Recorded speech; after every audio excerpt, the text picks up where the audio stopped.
छोटे कपड़े ये पहने, अय्याशी ये करे, गंदी फोटोएं ये खिंचाए। दोस्तों, अनुपमा का आज का एपिसोड बेहद इमोशनल और ड्रामे से भरपूर होने वाला है। शुरुआत होती है ईशानी की हालत से।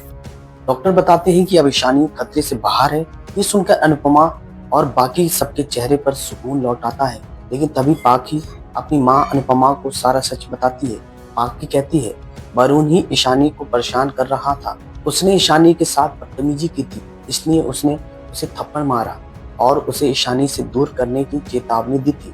पाखी ये भी बताती है कि वरुण अब ईशानी को ब्लैकमेल कर रहा है और वो चाहती है कि उसे पैसे देकर मामला खत्म कर दे।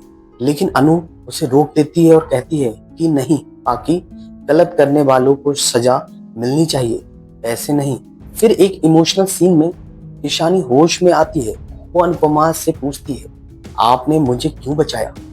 अनुपमा उसे शांत करती है और कहती है गलती करने वालों को उसके किए की सजा मिलनी चाहिए, लेकिन खुद को तोड़ देना सही नहीं। ईशानी रो पड़ती है और सबको बताती है कि राजा निर्दोष है। सच ये है कि वरुण ने ही उसे फंसाने की कोशिश की थी। दूसरी तरफ घर पर प्रेम वापस लौटता है। राही उससे नाराज होती है कि जब उसे सबकी सबसे ज्यादा जरूरत थी तब प्रेम वहां नहीं था।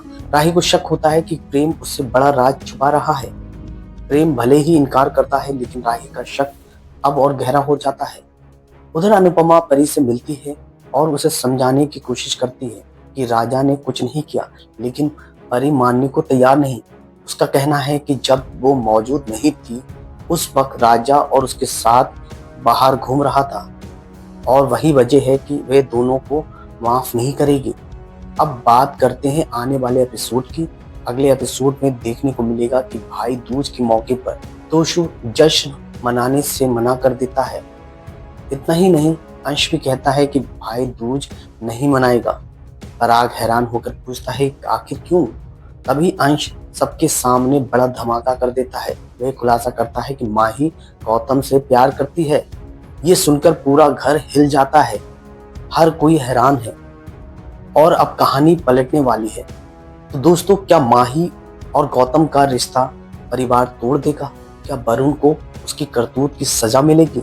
जानने के लिए देखते रहिए अनुपमा के आने वाले एपिसोड और